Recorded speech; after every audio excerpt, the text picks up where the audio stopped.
et qu'on vient de respecter la décision du président de la République. J'ai dit c'est une décision qui est à la fois très digne et très courageuse. Je pense qu'elle est difficile à prendre sur le plan personnel, elle est historique sur le plan institutionnel, et moi je veux, comme je l'ai fait d'ailleurs depuis que j'ai quitté le gouvernement, rendre hommage au président de la République pour qui j'ai respect sur le plan institutionnel et personnel. C'est son choix, c'est celui qu'il a estimé comme étant le mieux pour le pays. Maintenant, pour ce qui me concerne, c'est pas le sujet du jour. Et il n'y a pas un impact compte tenu du fait que je ne m'étais pas inscrit dans la primaire du Parti socialiste dès le début et que la démarche que j'avais retenue n'était pas celle-ci. Moi, j'invite aujourd'hui toutes celles et ceux qui se retrouvent dans l'offre progressiste d'En Marche à nous rejoindre. Alors justement, ce mot progressiste que vous utilisez régulièrement, est-ce que c'est pour vous démarquer de François Hollande? Est-ce que c'est pour mieux vous affirmer dans une nouvelle offre politique? On voit que à droite, le ménage a été fait, si je puis parler ainsi. À gauche, voilà. Progressiste, ça veut dire quoi? Progressiste, ça veut dire qu'on croit dans l'innovation, dans la transformation du modèle productif, pour que notre économie puisse produire dans le cadre de la transition énergétique, environnementale et numérique. Progressiste, ça veut dire que on veut plus d'agilité, de flexibilité dans cette économie pour pouvoir adapter les choses au plus près du terrain et des secteurs. Progressiste, ça veut aussi dire que tout en voulant une économie plus efficace, on veut une société plus juste. Et donc on est attaché à l'égalité des chances par l'école, la formation continue et à des justes sécurités pour les individus. Et que lorsque vous avez des accidents de la vie, on doit vous protéger mieux qu'on ne le fait encore aujourd'hui, en particulier en vous formant davantage pour passer d'une entreprise à l'autre ou d'un secteur à l'autre. Progressiste, ça veut dire qu'on croit dans une société ouverte, où chacune et chacun a sa place, et donc dans une vraie politique en matière de pauvreté, une vraie politique de réconciliation des territoires, où on différencie davantage les moyens vers les territoires qui sont les plus décrochés. Progressiste, ça veut dire qu'on a une vision de la nation qui est à la fois bienveillante et exigeante. Bienveillante parce qu'on ne veut pas la diviser sur les sujets religieux, sur une forme d'hystérisation du débat public, en étant attaché à la laïcité de 1905, à nos principes, et en même temps avec beaucoup d'exigences qui consistent à faire respecter justement ce cadre juridique et notre histoire.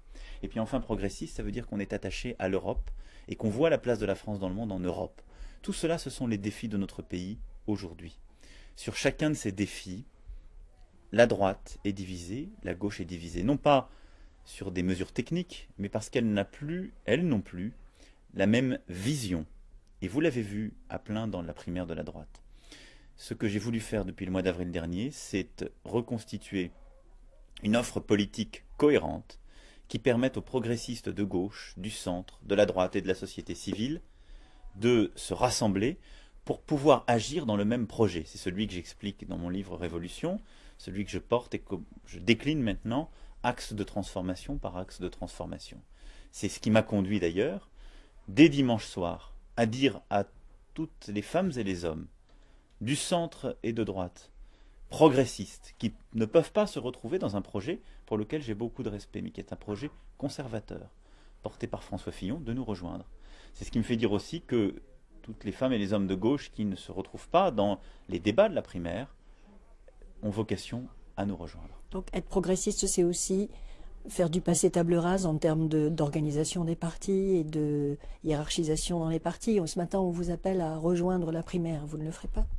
Non, pour une raison simple que j'ai expliquée dès le début. La primaire de la gauche aura le même problème que la primaire de la droite.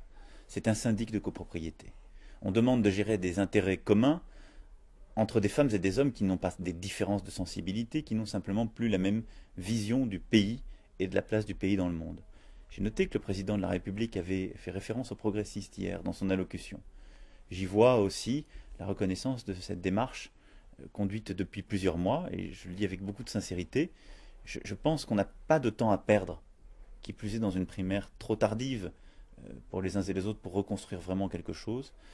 Il faut se concentrer sur un projet, celui pour le pays. Il faut entendre nos concitoyens, leur colère, leur frustration, leurs demandes. C'est ce que j'ai fait depuis le mois d'avril dernier. Il faut construire avec eux un nouveau projet. C'est là aussi ce que j'ai fait ces derniers mois. Il faut proposer clairement, porter une offre équilibrée et de renouvellement. Parce que, en effet, il ne s'agit pas de faire table rase du passé, on ne construit la modernité et l'avenir qu'en comprenant d'où nous venons. Et c'est ce que je fais aussi dans mon ouvrage. Mais il faut savoir regarder en face ce monde tel qu'il va. Les révolutions que nous vivons, sur le plan géopolitique, sur le plan de l'environnement, du numérique, nous conduisent à repenser en profondeur nos équilibres et notre organisation. Et il en est de même pour l'organisation politique. On ne peut pas dire aux Français, votre vie va changer, votre rapport au travail, votre organisation dans la vie commune, et la politique, ça va se passer comme on a toujours fait. Non, ça change maintenant. Donc pour l'instant, quel que soit le candidat qui sortira de cette primaire, ça ne change rien à votre façon d'être, à votre façon de faire et à votre mouvement En Marche. Absolument pas, au contraire. Je veux continuer à rassembler, à regrouper, à réconcilier. Réconcilier des femmes et des hommes qui partagent une vision commune mais que des sensibilités politiques avaient pu diviser, qui parfois sur le terrain avaient su travailler ensemble.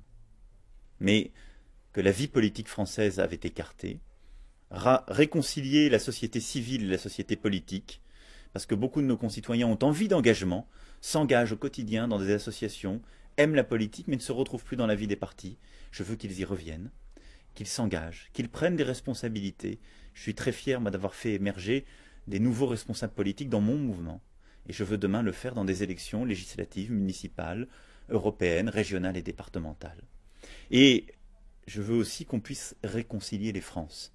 Il y a des territoires qui réussissent formidablement bien, comme les métropoles. Il y a des territoires qui doutent, qui parfois considèrent que cette mondialisation n'est pas faite pour eux ou les sacrifient. Nous devons les réconcilier profondément.